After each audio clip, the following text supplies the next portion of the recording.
All right, y'all, we got the first big splash, if you want to call it that, of kind of free agency, even though free agency doesn't start until the 15th. Derek Carr was free to sign because he was released by the Raiders. Derek Carr ends up signing with the New Orleans Saints, and I want to kind of break down some things for you guys and see what kind of the implications are for the Saints. Was this a good move? How can they compete in the division? What the contract looks like and what the roster looks like, okay? So he looks like he signed a 4-year, $150 million contract. That would include $100 million in total guarantees for Derek Carr, $60 million at the signing, and another $10 million throughout the first 3 years with some other supplementary type of goals he needs to achieve to get the full $100 million guarantee. But that averages around $37.5 million a year, which is a lot better than what I thought. It was kind of rumored to be in anywhere between 40 to 43, even possibility up there, kind of where Daniel Jones wants to be at. But I think it's a good value that we got for Derek Carr. $37.5 million a year is something that I think we can do. The Saints are great at working the salary cap and what they can do. I know they restructured a couple contracts like Demario Davis and such. So I think we can get to the point. I think we're still about $20 million over the cap, but I think that will come down overall. And I want to kind of break down what we're looking at right now as far as the roster. And I do have the depth chart here in front of me to kind of give me some guidance here. But we do have things like Michael Thomas and Jarvis Landry. What are they going to do? Are they going to be back with the team? Will Jarvis Landry leave in free agency? Are they going to cut Michael Thomas to save some cap room? We don't really know. We do know we have the youngsters Chris Olave, we have Marquez Callaway, and we got Rashid Shaheed. He's kind of like a speedster for us, more play on the outside, kind of deep throughout kind of guy. Played pretty good at the end of the season last year. Chris Olave, I mean, he's the star guy that we have this year, grabbing now a quarterback in Derek Carr. We don't try to have to get somebody like Herndon Hooker in the back of the draft. We can now maybe use that on either a tight end or another receiver, or we do have a big need at defensive tackle as well.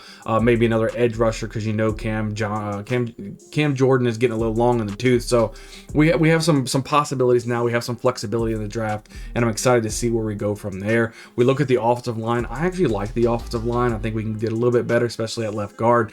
We have the monster Trevor Penning at left tackle, which I'm super excited about.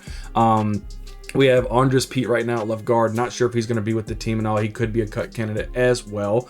So we could be looking at left guard possibly in the draft. I like our center at Eric McCoy. Right guard, we have Cesar Ruiz. And at right tackle, we have Ryan Bramczyk. I think we have a decent offensive line that can get it done. I think they're better than what they advertised. I think our quarterback play was so bad last year, whether it be with Jameis Winston or Andy Dalton. Sometimes you even had some Taysom Hill in there, but it just didn't make the offensive line look as good as I think they can. Hopefully with a healthy Trevor Penning at left tackle as well. He's got a nasty part about him, kind of like Kyle Turley back in the day. If he can stay healthy, I think we got to book in tackles with Trevor Penning and Ryan Ramczyk.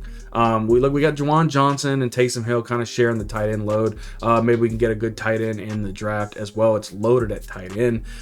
We do have Alvin Kamara, but who knows if he's going to even play football again. I know he pleaded not guilty, but he's really guilty. So we may need a running back. We could draft Jahmyr Gibbs in the first round, which I would not be opposed to. Other than that, we really just have kind of Eno Benjamin. You know, Mark Ingram is injured. It's not looking too well. We need a running back. All right, it is what it is. But overall, I think the Saints offense is looking really good. I think the signing for Derek Carr is going to be good. They are definitely the best team in the NFC South right now. I mean, what are we looking at the other quarterbacks? Kyle Trask for the Bucks. We're looking at probably Sam Darnold for the Panthers, and we're probably looking for Desmond Ridder at Atlanta. I'm looking for Atlanta possibly to make a run at Lamar Jackson, possibly. If not, probably going rookie quarterback. And then looking, probably the Panthers might draft the rookie quarterback early in the draft as well. So the Saints are looking pretty good overall as of right now, as I'm recording this in March. I'm excited to see what they add in free agency, excited what they add in the draft, and hopefully the Saints can once again be there on top of the NFL or the NFC and see if we can make a push in the playoffs. Derek Carr only has one playoff appearance, and he has a loss, so he has no playoff wins, no playoff victories, no playoff experience, but this team is a veteran team. It has good leadership, and I think Derek Carr is going to fit right in with the New Orleans Saints. I'm excited to see what we can do on this 4-year deal with Derek Carr. We'll see you guys on the next video.